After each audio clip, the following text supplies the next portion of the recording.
Daredevil Born Again.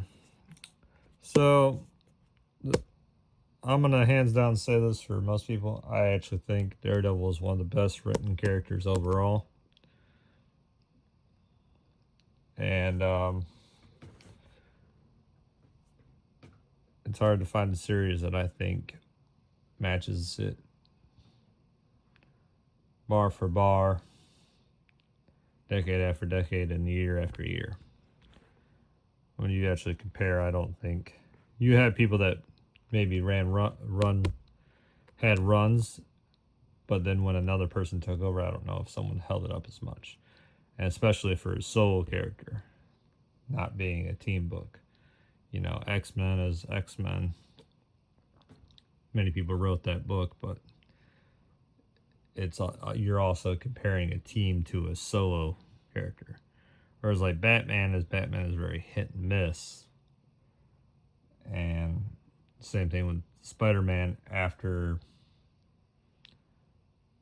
mid 2000s, Spider-Man has been, a different story. But who knows, that might be interference. Anyway, now, why would I say Born Again? Now, for me, Born Again is a very great story. And it's because of the trials and tribulations that the character goes through. And whether you're biblical or not, the aspect of the character, the story that I will compare this to is Job in the Bible. And that's the equivalent of just there's a book for the right brainers that in the future he would say A Whole New Mind by Daniel H. Pink. And one of the concepts he lays out in the future was what we're going for is the searching for meaning. And that's Viktor A. Frankl's Man's Search for Meaning too. And Daredevil has like a sense of meaning in a way, I think, that keeps him going.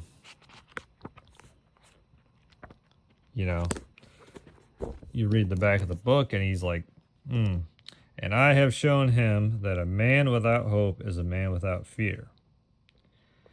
The Kingpin finds his identity through, the various sources and checks into it and just basically goes through and wrecks everything about Daredevil piece by piece. And imagine that happening to yourself is where I would lay it out. When you think about that, you're like, man, let's go through all this stuff. And I very much like the artwork. Frank Miller and David Mazzucchelli also did Year One, and I love Year One also. So that it's fitting, and I think Kingpin is a very great character. Not just Spider-Man, but New York, and I will be interested to see what happens with him in the future. I actually think that's probably the highlight of where Marvel's going, even though I might not be as much interested in it like I used to be or anybody else is, because post-Endgame. But yeah, you read Daredevil Born Again, let me know what you think, or what's your favorite Daredevil story that you've read, because I give this, a 10 out of 10.